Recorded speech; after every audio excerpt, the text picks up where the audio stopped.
Welcome to the first Blacktown City Council Sports Forum. I'm Bob Turner, I'm your MC for tonight. I'm also a member of the Sport and Rec Committee, which is chaired by former Deputy Mayor Brad Bunting. And we have a committee that looks at a lot of different sports, facilities, etc., and the advancement of sport in this city of Blacktown. I'd like to begin by acknowledging the Darug people as the original custodians of the land in which we meet today. We pay our respects to elders past and present. So now, without further ado, join me in welcoming the Mayor of Blacktown, Mr. Tony Bleasdale.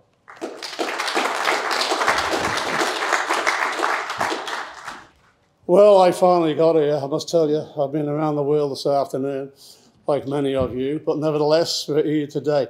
I'm delighted to be here, I must tell you, as the Mayor of the city.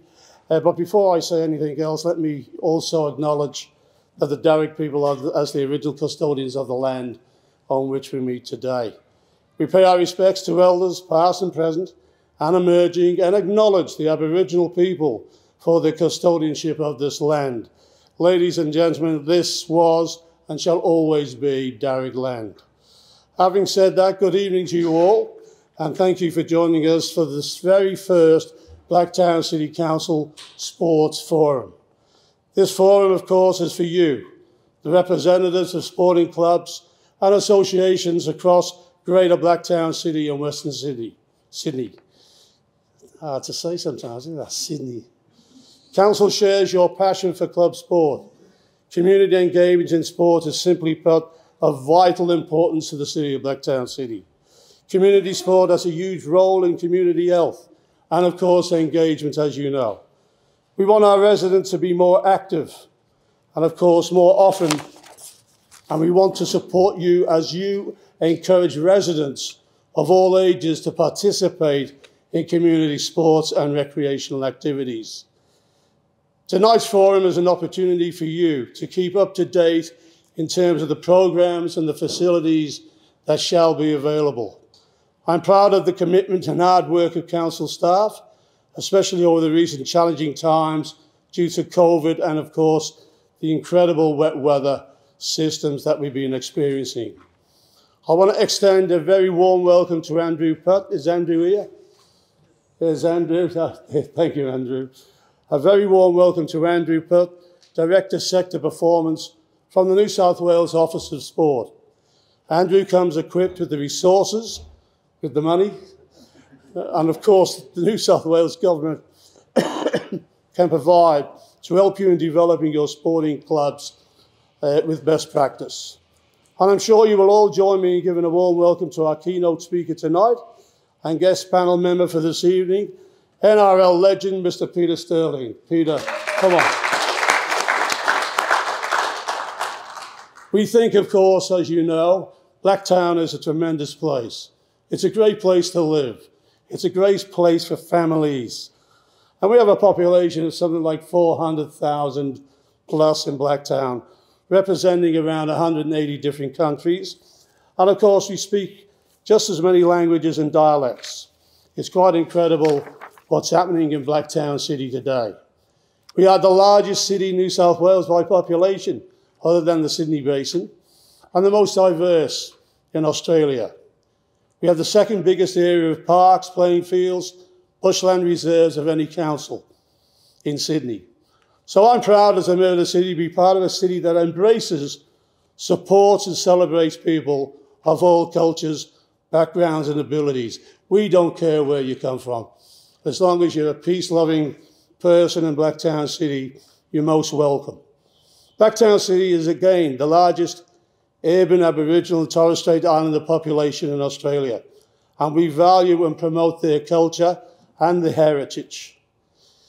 Council is working hard in transforming Blacktown City, I must tell you. Among many projects, we're building the most advanced sports research and rehabilitation centre in Sydney in the Blacktown International Sports Park.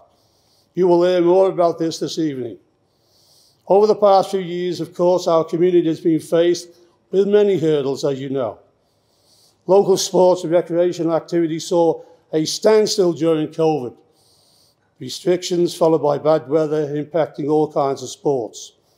People have struggled to return to their normal routines, including volunteering and participating in their local clubs.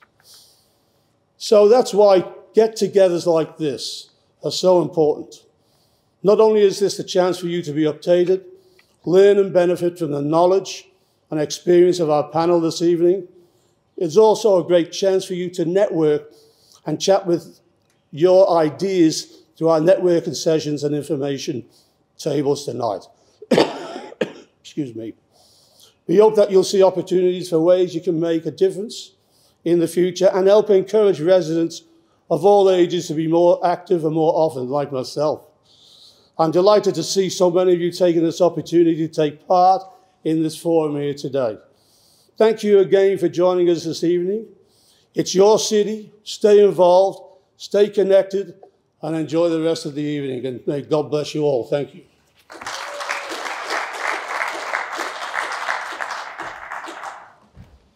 Thank you, Mr. Mayor. And I have to say my association with Blacktown goes back some 10 years now when I was involved with baseball at the sports park and a few other activities. And one of the things I learned to appreciate is the city of Blacktown is probably one of the most misunderstood cities in the country, because if you live in Blacktown, you love Blacktown. If you don't come from Blacktown, you don't understand Blacktown. And that goes for the majority of people that I've met, especially when I was involved with baseball, trying to get people to come here and watch us play. When I would say, come out and watch, where do you play? Blacktown? Ooh, don't know if I'd go to Blacktown. You live in Castle Hill. It's easy. Get on the M2, M7, you're here. But I think what the council has done for sport in particular, and I'm talking community, grassroots, parks, stadiums, et cetera, is as good as any city in the country, and is getting better and better. And the comments you hear tonight about some of the activities that are happening in the council are pretty exciting.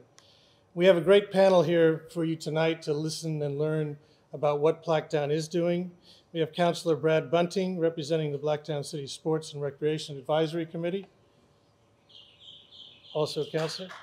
Matthew O'Connor, Blacktown City Council Manager of Recreation Planning and Design.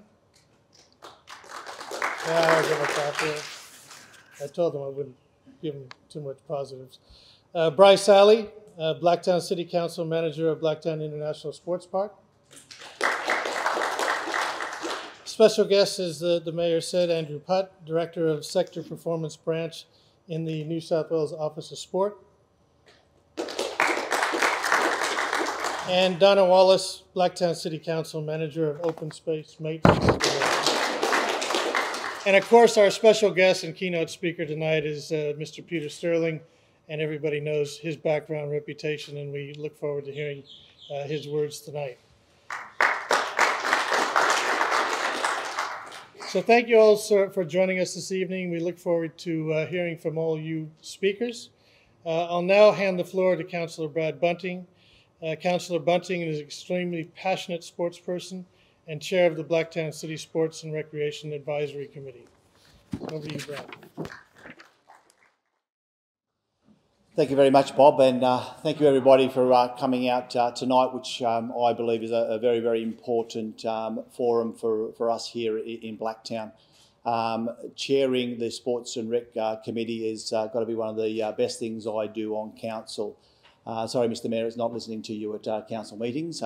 It's getting together with like-minded people in sport and listening to them and understanding what their needs are. And it's the only way that we can do things better in council is when we hear from the people that are actually involved in the activities that we're providing for.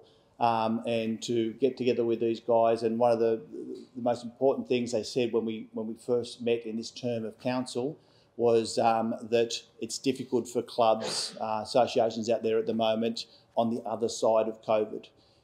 We had so many lockdowns, we had to give up our sport for so long. It's hard to get those families, get those people back into sport again. And how can we do that? What can we do to be able to encourage people to do that?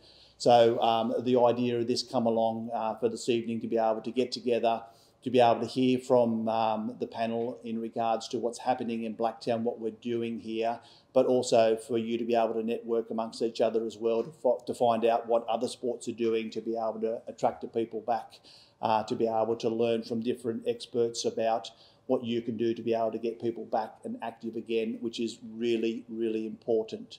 There's nothing better. Well, you know, I'm a bit of a sports tragic, as Bob said, have been since I was a little kid. But it's to me, it's where you get your lifelong friends. It's where parents get their friends from as well. It's a little social group that you get together. It's people, as we said, like-minded, to be able to be outdoors, get fit, and make fantastic friends along the way. And you know, there's not many things to be able to do that, and sport does that very, very well. But it also brings different, especially here in Blacktown, brings different nationalities together as well, and everyone learns about everyone through sport. I've learnt more about the Indian culture being involved with cricket than I have at any other time. And I'm sure it's the same when it comes to rugby league and our fantastic Pacific Islander community who's out there at the moment, bipping their horns, waving their flags. You can't go anywhere around Mount Druitt unless you see a Samoan flag somewhere around.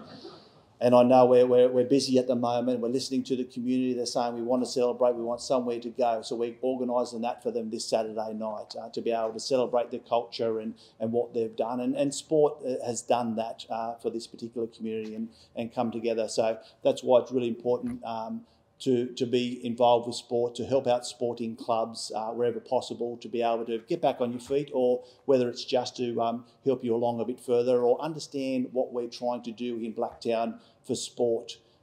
We pride ourselves here in Blacktown of being a sporting city, and I've always said we need to be able to provide not just for this the elite sports that you will see, you know, at our Blacktown International Sports Park, which is an absolutely fantastic place if you haven't been there.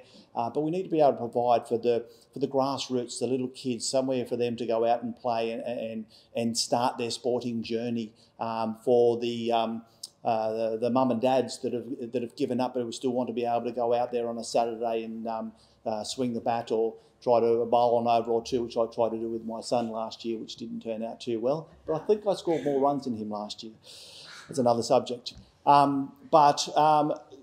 It's a place that you know, we need to be able to provide for the grassroots, for the everyday weekender, but also that pre-elite as well. Those people coming through, we need to have a space for them to be able to exercise, be able to train, be able to have elite places. And you'll hear from Bryce tonight about the best place that's going to happen. The best thing for sport in Western Sydney is our best facility that's going to be built out at the sports park. It's going to be a game changer for people. We don't need to travel to the eastern suburbs to get the facilities. We have them here in Western Sydney in Blacktown. And that's what we try to do at council, is be able to provide for everybody. And I think we're doing pretty good. There's not many sports that we haven't done something for recently or about to do. And I was only talking to one of the ladies here earlier on while we were waiting for the mayor to turn up about netball, and she's saying, what's happening with netball? When are we getting our courts? What's happening? And what are you going to provide for us? And along those lines. And that's what you're here for tonight, to ask the questions, to find out what's going on, to understand what we're doing in sport. Whether it's netball, we're providing more for basketball, more facilities for swimming, more for soccer, more for cricket, more for stock sports. If you don't know what stock sports are, we're doing whatever we can in whatever sport, so that we provide the facilities and you guys are out there to be able to make sure that people have somewhere to go and participate in what I love to do is sport. So again, thank you very much. I want a big shout out to the council officers that have put this together this evening. I understand we've had, as Bob said, a bit of an accident which has kept the crowd down a little bit. But I want to say thank you for those council officers, and especially a big shout out to Nicole, who's at the back of the room, who, you know, we with the sports committee come together and said, we've got this crazy idea, can you put it together? And she's been able to put this fantastic event together. So thank you very much to you, Nicole, for doing everything you've done. And I hope you enjoy the evening. Ask lots of questions.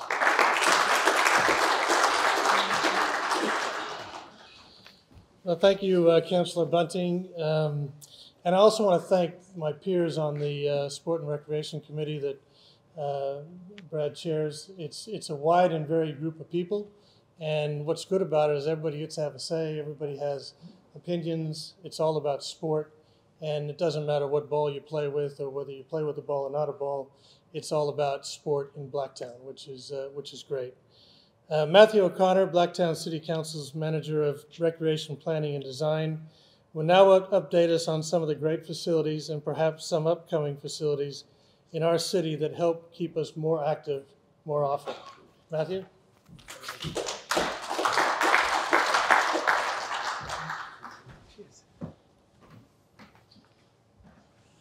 Thank you, Mr. Mayor. Thank you, Deputy Mayor. Thank you, councillors, for hosting us. G'day, Sterlo. Big fan. First of all, also like to acknowledge the Darug people, traditional custodians of land on which we meet tonight. Pay our respects to elders past, present and emerging. I won't go into this. We know Blacktown City. We know it's big. There's a lot of people. There's a lot of demands. There's a lot of magic in there with our cultures. Our young people, over 22% of us are under 14. Over 55% of us are families with children. So huge opportunity to implement what Councillor Bunting was talking about, engaging with people through sport for lifelong opportunities.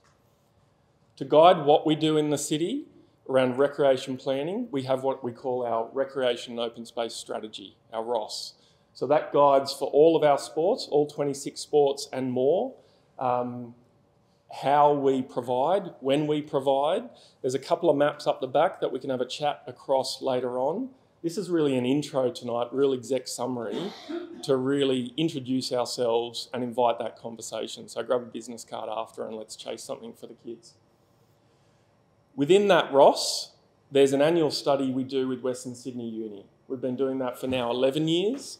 And we work with you guys. You would have got the calls and the inquiries from us and our Western Sydney Uni partners around your membership numbers, who's playing, gender breakdowns, those with a disability. So we really understand who you're working with, who you're attracting as your membership, how we grow that, and how we plan for them. So that tells us we've got approximately 10% of our community playing membership sport. So a key component of the community to plan for. Part of that data in this pie chart is shown here in terms of the percentage of our 42,000 people playing what sports. So really hard to tell there. This is a 200-page document that we'd be willing to share with you guys, of course. It's your data. We work for you around what sports are going where. We use that to track how you're travelling and to get around those groups that may be dipping a little bit. We're going through a transition now coming out of COVID. So it gives us that real data and working with you guys. So I encourage you to continue to provide that data with us. Here's an example of what we call our sports story. So for every sport or active recreation activity, we have a one-page sports story. Our team member, Karen Finney, in the blue jacket, is responsible for this space. And what that does is give our councillors, our MPs, state and federally, our community, our sports, a bit of a cheat sheet, a one-page fact sheet around how that sport's going in terms of numbers, data, places you're playing, and things like that, growth patterns. We also identify our 3 key priority projects with each code or active recreation activity, so we can build that with you. Thanks, Nick.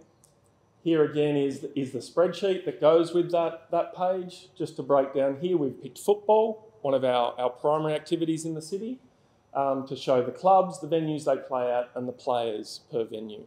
That gives us key data around players per field, per court, per venue, so we can understand the strain for Paul Bell's group and Rod Springl's group in terms of maintenance, how we keep up with your expectations and standards, to make sure we manage these, what are very valuable assets. Thanks, Nick. We then take part in the recreation planning, which is planning the new parks. So we all know Blacktown City is large.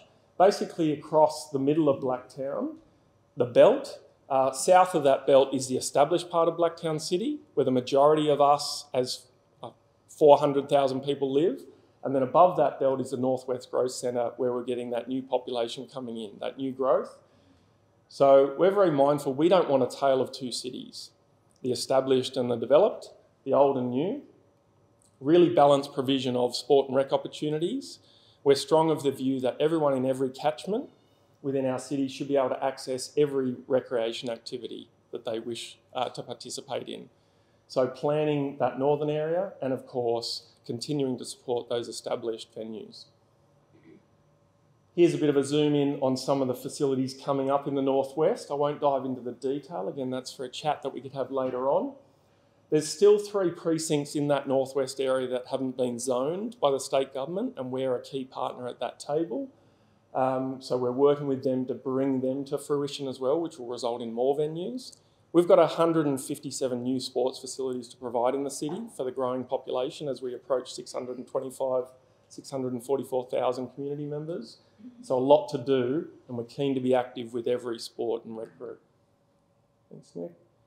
What we're mindful of is sport is important, but what we're seeing out of COVID is a shift from some playing membership sport and some desiring to participate in less structured activities.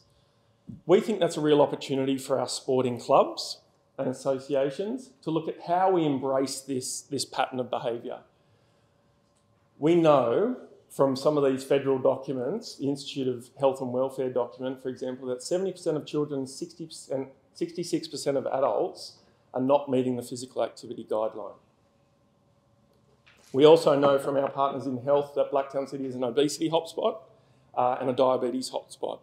So how do we get people more active more often around that sports ground, whether they're crossing that white line onto that court, etc., or whether they're spectating?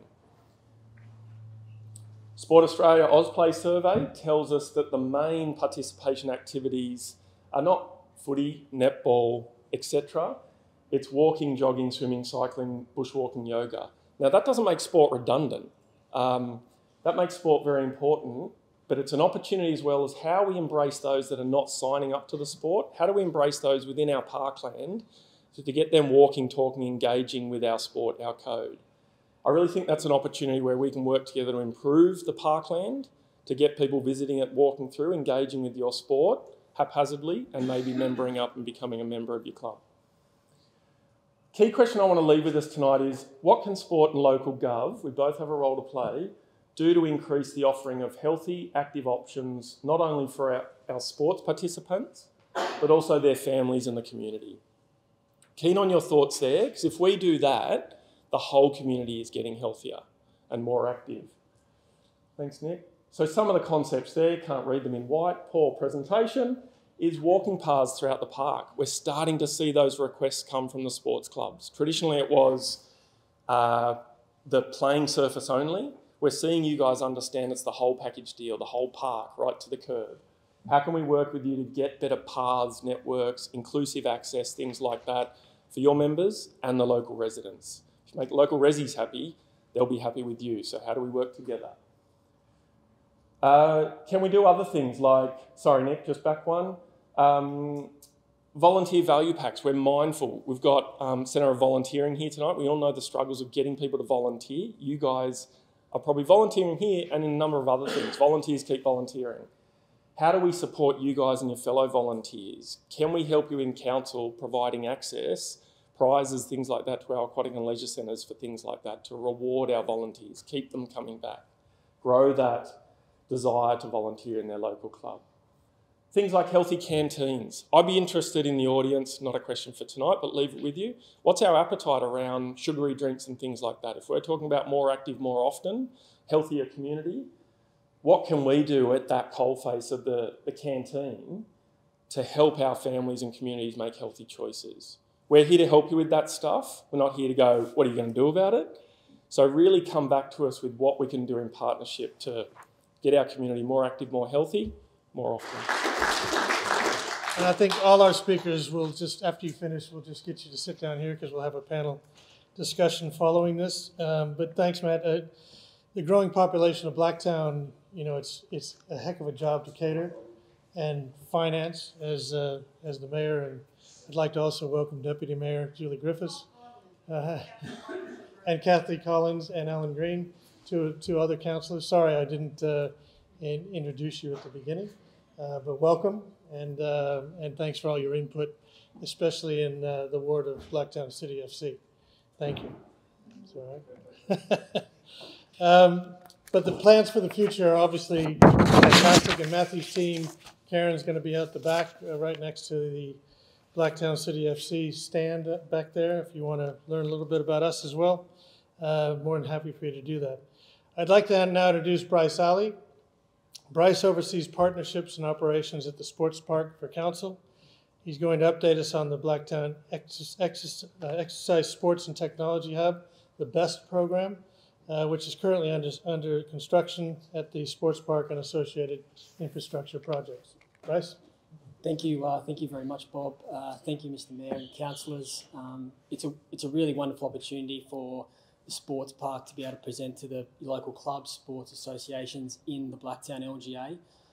As Councillor Bunting, Mr. Mayor and Matt had touched on previously, hopefully with the presentation you'll see how some of these messages are going to tie together at the sports park, and maybe I'm conscious some of you are more familiar with the park than others, but hopefully you'll see how where previously you've likely only come to the sports park for a particular purpose or a particular sport, council is really making a real effort to make sure that the sports park is opening up to the community at all levels. Community pre-elite, as Councillor Bunting touched on, and obviously retaining some of that elite content. But as I said, really exciting to present this to you, and I hope you see the value in the sports park more broadly in future. Thanks, Nick. The key philosophy for the Blacktown Exercise Sports and Technology Hub development is, as the slide says, it's to inspire people to move more so we all live longer. I think that's a real key message of tonight, obviously, but hopefully with the development and the things you see tonight, you will see how council's really making effort using the sports park as a vehicle to allow us to move more in the community, not just those involved in the sports at the sports park. Thanks, Nick. Obviously a little bit difficult to see on the slide presented, but just again, conscious some of you will be more familiar with the sports park than others. I just wanted to give a brief overview of the park as it exists today. You can obviously see the AFL and cricket precinct to the east, the baseball and softball Olympic legacy in the centre of the park, and then the athletics centre to the very west. There's obviously the football park to the south of Eastern Road, but tonight we'll primarily focus on the sports park to the north. Highlighted in yellow is the kidney-shaped yellow blob is the BEST building. It's currently under construction. There's 2 fields associated with that, and also the academy accommodation that will support those facilities. And as we move through the presentation, you'll also see a couple of other pieces of associated infrastructure that will allow better access into the park for all our users. Thanks, Nick. Really nice architectural render of what the BEST building will look like and the associated academy accommodation. And the next slide shows that this vision is going to be as promised. So that's a slide probably of just a few weeks ago. So very exciting for council that this facility is coming out of the ground. It's right in the centre of the park. You know, we can look, feel, touch it now. And you know, we're looking at a May 23 opening. So very exciting for us. Thanks, Nick. Facilities and services, probably the key point for everyone in the room tonight. There's obviously a new synthetic field and a turf field that are associated with the BEST development, strength and conditioning gym. There's the aquatic recovery and rehabilitation pools, cafe and meeting spaces, biomechanics, environmental chamber, analysis track, I think I've already said the environmental chamber, auditorium function spaces, a physical literacy area we think is a key component of dragging the community in and teaching children from 1 to 3, 5 to 7, 8 to 9, the fundamentals of jump, kick, run, pass before they enter sport. And then obviously the academy accommodation will support these facilities and what we hope will support the existing and future stakeholders of BEST. Thanks, Nick. With the best will in the world, we obviously can't do this on our own. So we have some key partners who are supporting BEST. and the services Best will offer.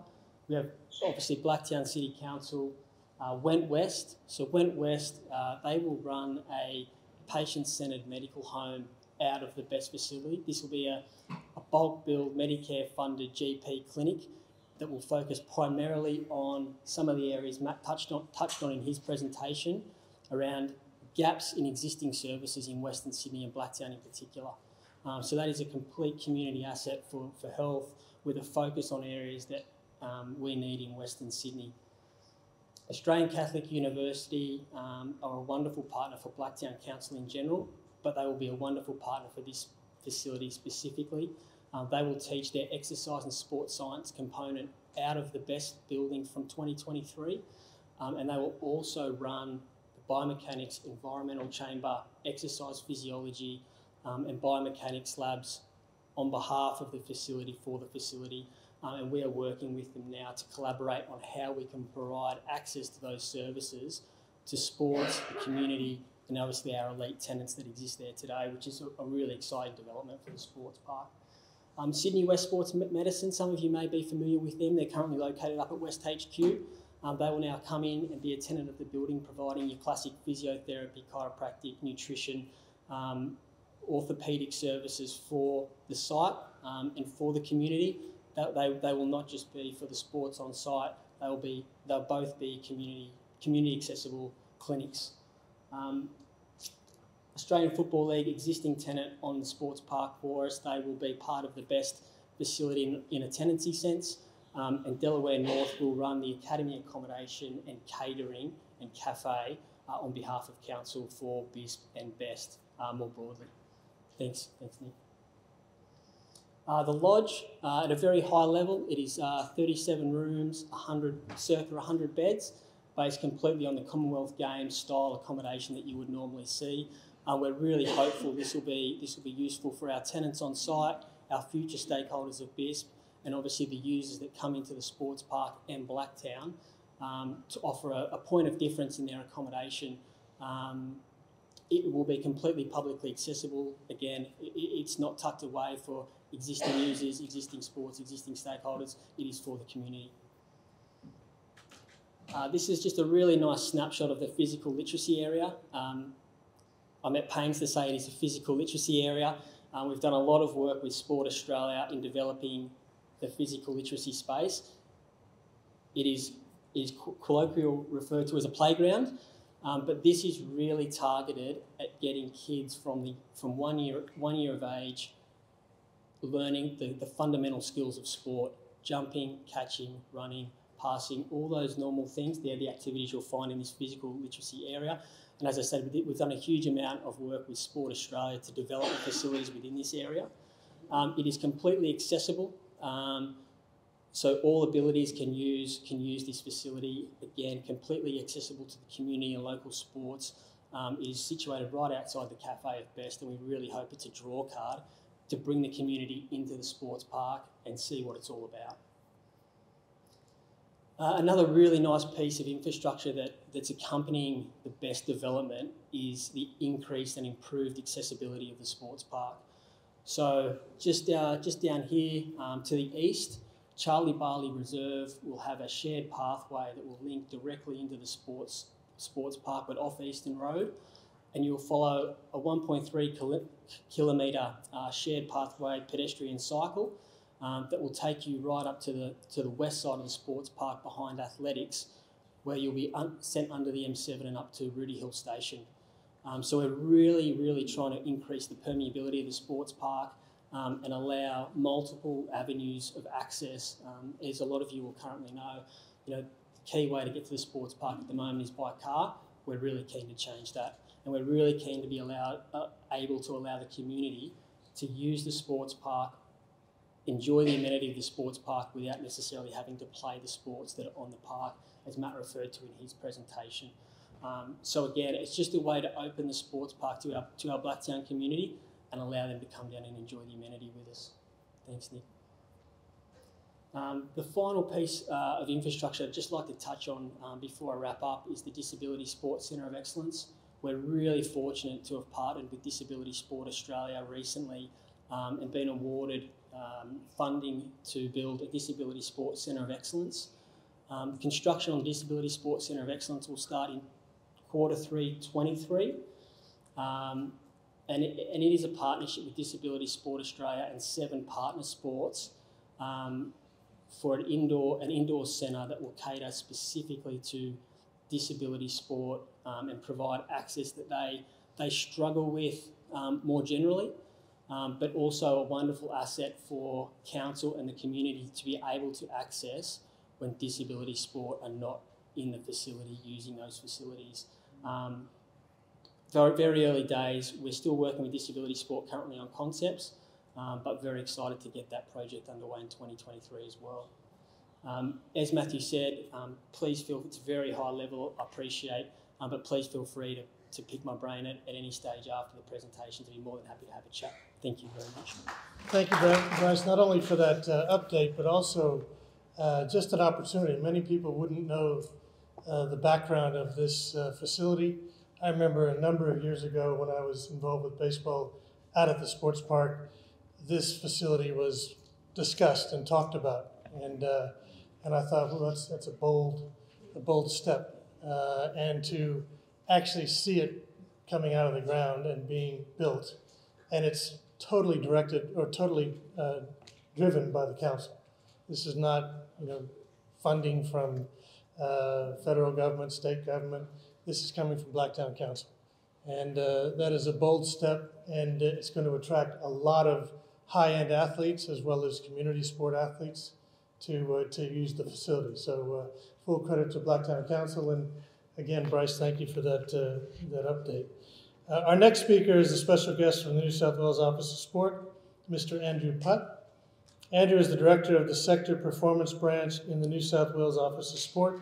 He leads a number of teams responsible for the Women in Sports strategy, supporting the sports sector on governance and capacity building, child safety and integrity, and performance pathways. Whew, a busy man. Andrew was previously the director of the Office of Penrith Lakes, responsible for planning and for development of parklands and facilities around the Sydney International Regatta Centre. It's great to have you with us tonight, Andrew. Thank you, Bob. And Mr. Mayor, and ladies and gentlemen, congratulations to Blacktown Council for putting this great event on. It's really great to see everyone come together. It's very impressive, the data that you've got about sport, Matt, in Blacktown, and some great insights from Matt about particularly the impact of COVID that we're also seeing on sport, but also the opportunities that there are. One of the things that I do about performance pathways, we've actually got, one of my staff is a world expert on athlete development, and Bryce, you would just be stoked to see the physical literacy bit of BEST. That's really important to get kids to have those fundamental movement skills at an early age, and particularly we're seeing that for girls with what we're doing with Her Sport, Her Way. So I'd also like to acknowledge the Darug people, as everyone else has today, in the land that we're meeting on tonight. So I've got a lot of slides. So I'm really focusing, I guess, on some of the resources that we've got for sport clubs in the Office of Sport. So it's a bit heavy on sort of websites and things like that, but hopefully you'll be able to see that.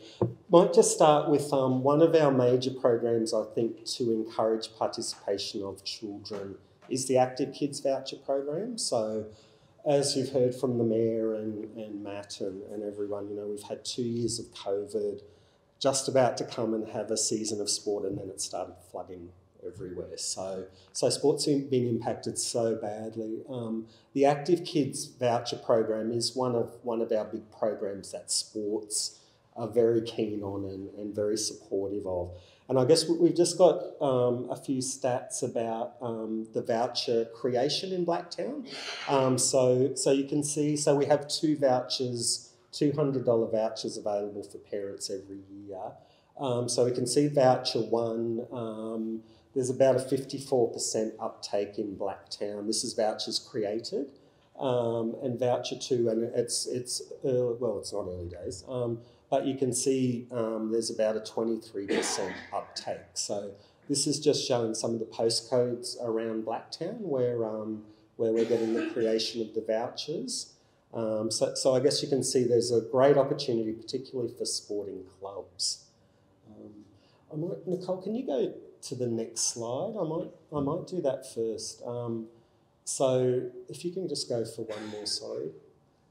So one of the things that we've got with Active Kids, because there are so many parents who are participating, we get some great data. So the team's been doing some research across New South Wales of parents, some of their issues that they've got. And it's interesting, they found Western Sydney and Southwest Sydney, cost is a greater barrier to people, to parents are saying that, for participation in sport than the rest of New South Wales.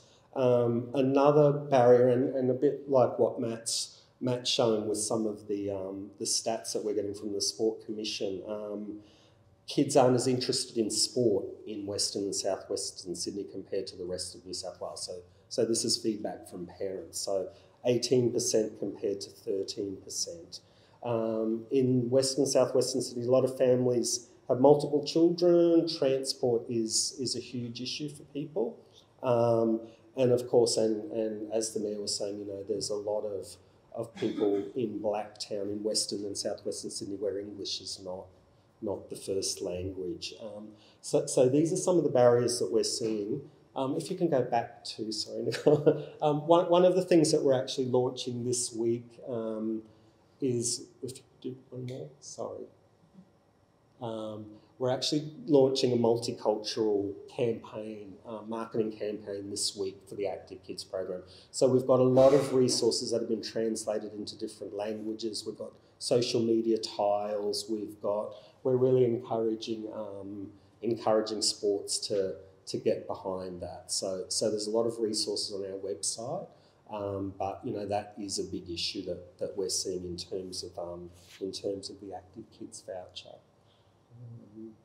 So again, how can people support? We did a campaign generally in terms of general participation in sport, and also I guess and with some of the stats, so maybe not traditional sport, but there are other options that people have. And I guess one of the big things that the team is keen to work with clubs about is that cost barrier. So we know $100 isn't that much money really, but are there some offerings that you could have that are kind of in that price range, I guess, so to encourage people to use the voucher. So that's going to be a big focus of the Active Kids team. So one of the other strategies that one of my teams worked on is the Her Sport, Her Way, Women in Sports strategy. You can see Hayley can be up there one day, I think. I can see her on the cover of one of our plans. So we're into our 4th year of the strategy. And so a lot of the funding and support we've got are actually, we have a grant program for state sporting organisations. So not for clubs, but we hope some of the funding that maybe your state sporting organisation has had might flow down to the clubs. And Basketball New South Wales, Maria's here tonight. They've been one of our exemplary, I think, partners I think we've funded Basketball New South Wales every year, so there's a great range of programs for girls and women. One of the things we do have, which clubs could benefit from, is a Her Sport, Her Way participation planning tool, we call it. So that's up on our website. So what we've done, the Sport Commission, the Commonwealth Government, have done a lot of research into what they call the drivers of participation. So, you know, what helps people to participate in sport. So there are 9 drivers, and it's all about governance and management and how you develop your products, as they call them. You know, how you deliver things, how you talk to your members, how you develop new programs. So what we've done with this is put a female lens over that. So any club can go in and actually have a look at the questions and how you operate, and then you get a report from that and you get some resources. So we've also got links in there. We've got a lot of think tanks. We've had a lot of projects funded now. So we're getting a lot of case studies, a lot of good examples of how different sport clubs have done things differently to increase participation of women and girls in particular. So that's something that I think would be helpful for clubs to have a look at. So I guess there is some funding for clubs that we have in the Office of Sport. So we've got something called the Local Sport Grant Program, which hopefully sporting clubs here will know about. So that is, it's actually open at the moment, closing on Monday. So that's something where clubs can apply for up to $10,000. There's an allocation for each electorate, each state electorate in New South Wales. So we'd really encourage people to do that. It's open at the moment. The Australian Sports Foundation, I would encourage every sport club, I think, to become involved with them. That's a body the Commonwealth government set up. It can help sports with fundraising, but it also has grants for sports. So they've actually got something called an Active Kids grant where sport clubs can get free uniforms and equipment. So that would definitely be worth checking them out. Sport New South Wales, which is our peak body, has a very good website which shows all the grant programs that are available for sporting clubs and organisations. So we've got a lot of governance support for clubs, probably overwhelmingly too much, but we've got a section called Running Your Club on our website. So there's all sorts of things in there about club governance management, safe and fair clubs. There's also probably, it's a bit overwhelming, and I might, the next one, Nicole, actually plug, they're not our competitors, but the Commonwealth Government, the Australian Sport Commission, has actually got a very good website and portal with resources for clubs. It's called Game Plan. I would actually probably recommend that if you're going through all of the resources. So the federal government are very high tech, so you can go in there and do different modules for different bits of how your clubs run. It comes up with a plan and some resources. But you can also, because it's online, you can also then, it's got a monitoring thing, so you can go back and look at how you're going in implementing your plan if your club comes up with a plan. They're also going to have new modules on safeguarding and diversity, equity, inclusion. So again, looking at things like child safe and inclusion of people with disability, Aboriginal people, people from non-English speaking backgrounds. There's a lot of words here. One of the things Council was interested in is how can my club be more welcoming for people with disability? So I've got a person who works with disability sports, and I said, what would you say if I said this? So she wrote all of these things down. Is the club actively encouraging people? Has the club thought about what they can offer? Are these reflected in the activities? Are people with disabilities, are you talking to them? Can you identify any barriers? Start by making a commitment, adopt an inclusive philosophy. One of the things that somebody sent to me just today actually is there's an organisation called Red Dust Healers, which is it's Aboriginal and other people, athletes that have got disabilities, and they've got a whole, what they call a checklist and tips for clubs to create a welcoming and inclusive environment for Aboriginal people and people with a disability. So I might, if we can somehow circulate that, but they've got lots of things, and the first thing they say is be courageous, you may make mistakes, be prepared to listen and learn, and I guess that's their first tip. And then they've got lots of things about talking to people with disabilities, looking at what do they need, trying to accommodate that. Not everyone's the same. Some fantastic things there. So on that note, diversity and inclusion, people might have heard Play by the Rules. That is our go-to resource about diversity and inclusion, integrity, safe and fair sport. It's a collaboration between Commonwealth government, state governments, sports departments, there's Human Rights Commission, Office of Children's Guardian. That's got a whole lot of resources for sports. A group of disability sport organisations have just come together in New South Wales to look at what they call the adaptive sport movement. So again, you can see the partners there. Wheelchair Sport New South Wales is leading that. Again, just a good source, I think, of advice and support if your club wants to go down that track and be more inclusive. And I guess the last couple of slides I've got is just about child safety. So that is actually a requirement now for all sport and recreation organisations that provide programs for children, that you need to implement 10 child safe standards. That came into legislation in February this year. So the Office of Children's Guardian, who lead this, they've got a whole sort of approach that it's not about compliance and cracking down on clubs, but it's about helping people to become more child safe. We're funding them to do a lot of modules for sport clubs in particular about child safety. So we've got 3 at the moment: child safe sport, leadership, risk management. There's going to be another one for managers coming out soon. They're very sport specific. They're good resources. They're going to have an assessment tool again for clubs.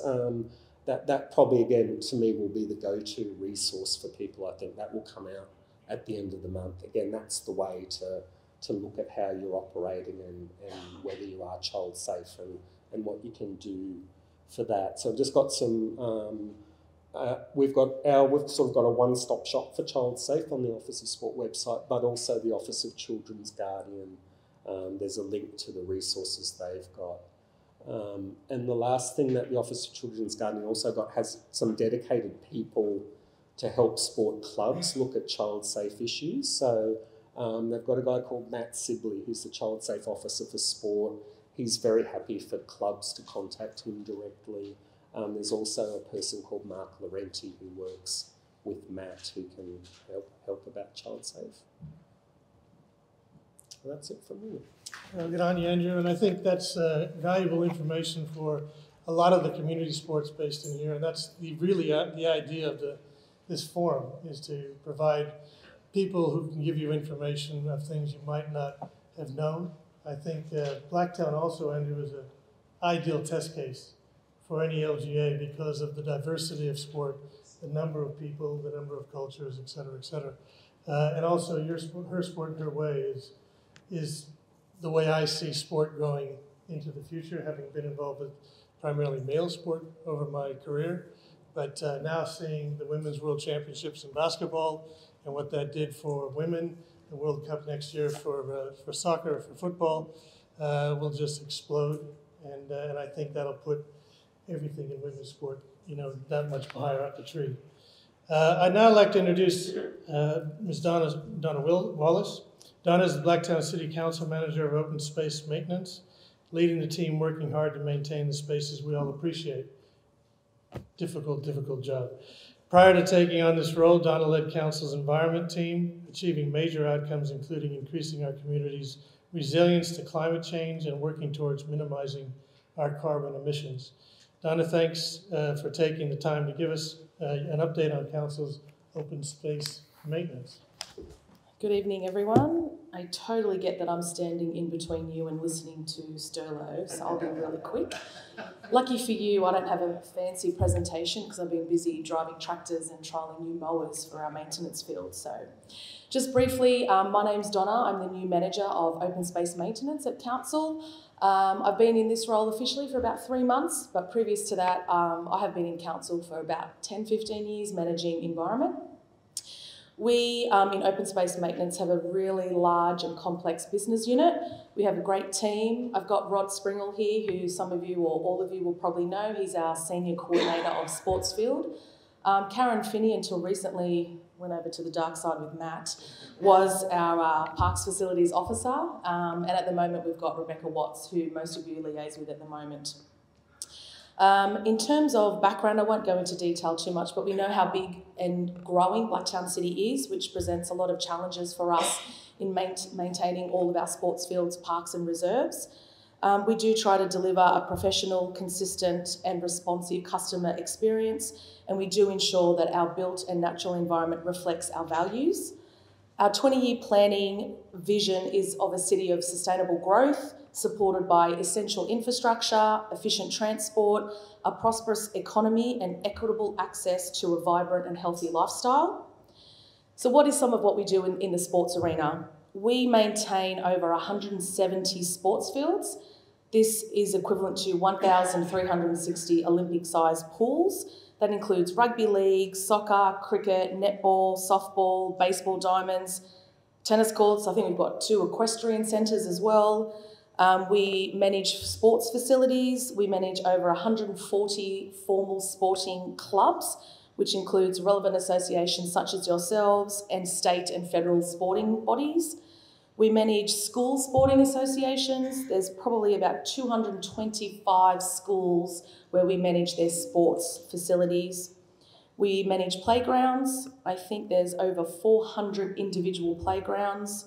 Is that right, Rod, about that? There's probably over 6,500 individual fitness equipment and playground equipment that we manage as well. We build and we construct sporting fields, cricket wickets, landscaping, play space areas and more. Last year we completed 42 projects. They included playground, fitness equipment, hard courts, reserve embellishments, sports fields improvements, bushland, tree planting, etc. We also look after open space maintenance such as parks, reserves, things like our beautiful Narrangin Reserve here, our showground, parklands, many more. We also help in event preparation such as the World Cup that's on this weekend with all the flags that we've been seeing. So we assist in all of those sorts of things as well. In the last 12 months, maybe 24 months, things have been difficult with disrupted sport, COVID, more COVID, COVID again, rain, floods, more rain, more floods, bushfires, etc. We still have many sites that are still waterlogged, and this has been really challenging for us for maintenance.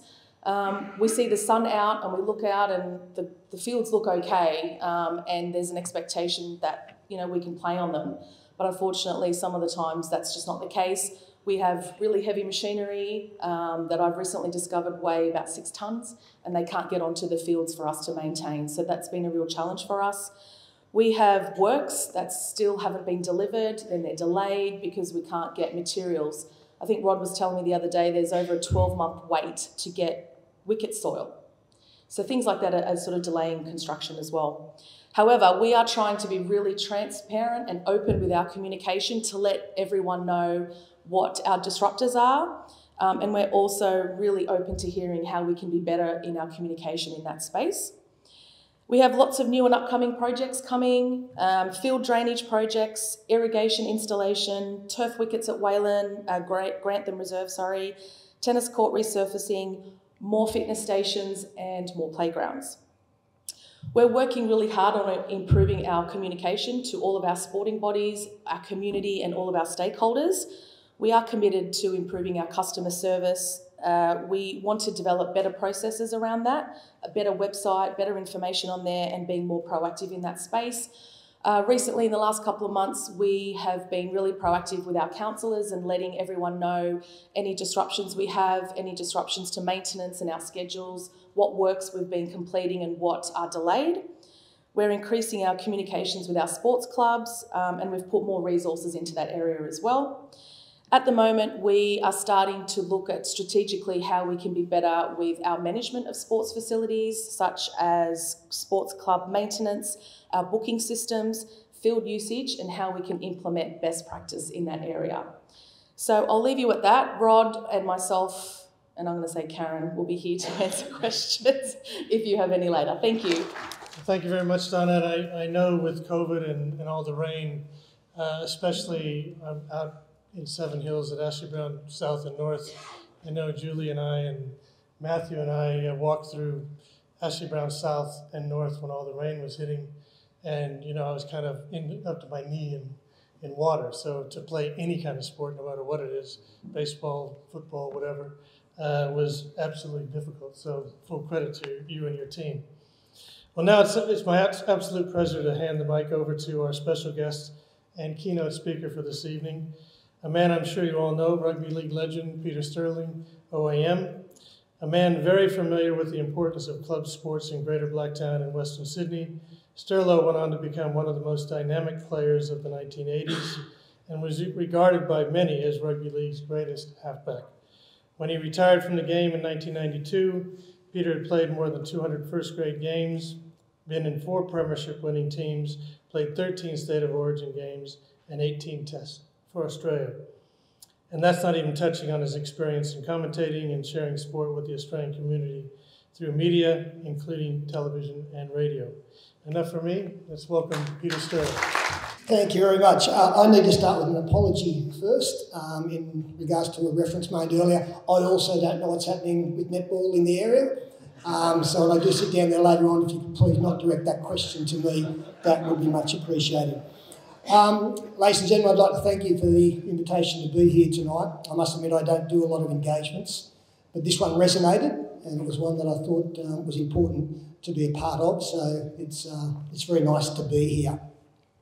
Not long after I signed with the Parramatta Rugby League Club, I was very fortunate to come under the direction of a man who in my chosen sport we still refer to as a super coach, a man called Jack Gibson. It wasn't long after he took over the reins at the Eels, where I read an article in a newspaper where Jack was quoted as saying that he regarded sport or football to be the game of life. I think I was about 17 at the time and I really didn't understand what Jack was talking about when he made that statement. But over the ensuing years, I got to understand that what Jack was saying was that to be successful in sport, in football, in business, and pretty much life in general, you've got to follow similar pursuits. So over those next years, under Jack's tutelage, I got to understand the importance of dedication and discipline. And if you don't have either of those in large quantities, then your chances of success in whatever task you're involved in are going to be minimal. I learned about the setting of goals, both short and long term, and how it's important to have something that we're constantly striving towards. And actually when we do achieve something, how it affects and how good it is for our self-esteem. And it acts as an impetus to go on and actually achieve more. We were encouraged to write our goals down on a piece of paper and put them up on the bedroom wall so that they would be the last thing we'd see before we went to sleep at night and the first thing we saw when we woke up that next morning. And I guess by writing them down on paper, in essence what we were doing was actually making a contract with ourselves. And you'd like to think that those contracts should be the hardest one to break. I learned about the importance of the mental side of competition and how if there wasn't much that separates an individual or teams, that invariably the one that would be successful or the team that would be successful was who was mentally tougher or mentally toughest. And most importantly, I suppose, because it's a combination of all of the above, was preparation. Never been truer word spoken than failing to prepare is preparing to fail.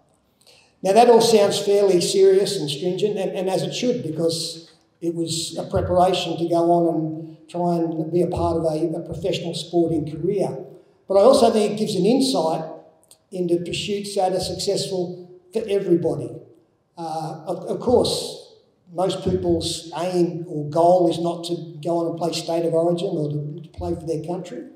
But equally as important, it could be to prepare themselves for a local fun run or to undertake new activities or decide that they were going to catch up with friends more often than they had been. When it comes to discipline and dedication, that could be about eating more healthily, maybe taking off a few kilos, better sleep patterns, all of those kind of things that lead to success in very different ways. But to me, it all is encompassed by being more active. Now, I've done my research. In the 300s BC, Greek philosopher Plato said that a lack of activity destroys the good conditions of every human being, while movement and exercise save it and preserve it. Now, I wasn't there when he said it, although I might look that way, but it's resonated. This is not a new concept, and it is something that we need to embrace, especially coming out of what we have. The last couple of years, I think it's more like 3 years, this has been an important conversation, and this kind of forum has always been extremely important, but maybe never more so than coming out of the terrible times through COVID and the difficulties that have come along with that. And I think we all agree there's been no doubt that so many people in society were disengaged or became disengaged both physically and mentally. And to deal with that is something that is so important to us in how we go on from here. I have no doubt that the best way to deal with these kinds of things is through sport and exercise. And I think that the best avenue to do that is obviously through community clubs. And it's been very gratifying tonight to hear that clubs understand and recognise and endorse and embrace that. But to do so, it's very important that in looking to provide those services, that they are easy and that they are also affordable. I also go off on a little bit of a different tangent in regards to the difficulty that we're having in embracing sport and sports participation. I think we have another pandemic that we're dealing with as well. And that, to me, is the fixation in society to look down and not up. The energy and the time that is put into, especially our younger people, looking at phones and computers and tablets. I think that we have so many young people and well, all people who the world is passing by and they're not seeing it. I have a fear that we are failing to live in the moment. I went to the most recent music festival I went to, a live festival. More than half of the audience watched the performance on their GoPros. And I thought, it occurred to me that it would have been so much cheaper and easier just to sit at home and watch a DVD of whoever was on stage. Because, in essence, that's what they were doing. And I've seen it close hand, first hand. My daughter, I have a 23-year-old daughter. And I think she's come out at the other end of that. But when she was 15 or 16, I was driving along and looked in the rear vision mirror and Hannah was in the back seat of the car with her head down in the phone. And I said, Hannah, I was reading in the newspaper this morning an article that said your generation of youth are all going to have neck problems because of the very thing you're doing now. And her reaction? So I understand we're dealing with a different mentality, but I'm worried about the fixation that we have. I'm not on social media and all of those things. I'm old school. And I know that there is a fear of missing out with all of these kind of things, but I think we all need to be role models as well. And I implore you, if you're out having coffee with somebody, turn your phone off. If you're going for a walk, don't take your phone. Now, if we are going to be models for those people around us, and that's young people and old, we need to lead the way in that as well. And I just fear that is having such a terrible impact on our young people, that what they see is down there and not up here. And if they saw what was up here more, they'd be more inclined to be active and to be getting out and playing sport and enjoying all of those things that it offers. So it's a pleasure to be here. I know I haven't spoken for long, but I do need to finish with a disclaimer, which is a little bit strange after everything we've spoken about tonight. But the disclaimer is that not all activity is desirable. When I first went away with an Australian team in 1982, it was a tour of England and France. You went away for 3 months. And in that 3 months, you were in with a roommate for the period of time. So it was pretty important that you had a good association with somebody who you're going to be living with intimately for 12 weeks. So when the names were read out, very keen to see who they were alongside. And when my name was read out, it was alongside the great Balmain player called Wayne Pearce. And I thought that's agreeable. A couple of young blokes away for the first time and looking to have a good time over there. And I must admit I did question it early on because I'm a Rip Van Winkle. I love my sleep. And the first morning in a new country, 12,000 miles away, I'm awoken at 5 a.m. by this thud, thud, thud. Opened one eye up, looked across over at Wayne Pearce's bed, and sure enough, he wasn't in it. And I can still hear this thud, thud, thud. So I crawled out, went and opened the door, looked in the hall, and here at 5 in the morning, new country, first morning, Wayne Pearce, the fitness fanatic, skipping in the hall. I looked down the other way, and there were 15 other heads that came out of teammates' rooms, and you could tell from the look on their face they weren't that impressed with what they were seeing either. So I went back to bed, tried to get some more sleep, wasn't that successful. Awoken by the same sound, or similar sound the next morning, although it was a little bit different because Wayne Pearce, very much a clean skin, was over at his suitcase and he'd opened up his bag and he got the skipping rope out and it was in 200 different pieces. He never skipped again on tour. From that moment we got on fine. So that, I'm assuming, is the exception to the rule that we've spoken about here tonight. But I don't live in the Blacktown area. I know it well enough. And any way that I can help this forum in regards to getting the message out there that we all want to get across, and again, especially coming out of what we've all just endured and gone through, and there's so many people at all ages have done it so tough, and there's no doubt that it has affected that the isolation, the restrictions, the lack of movement, and the concerns we have for mental health are a huge priority. So again, it's a joy to be here. I'm looking forward to sitting down and listening to the questions and answers, and I'll contribute as best that I can. But I think this is a wonderful initiative, and I think it'll be the first of many more to come. So thanks for having me along.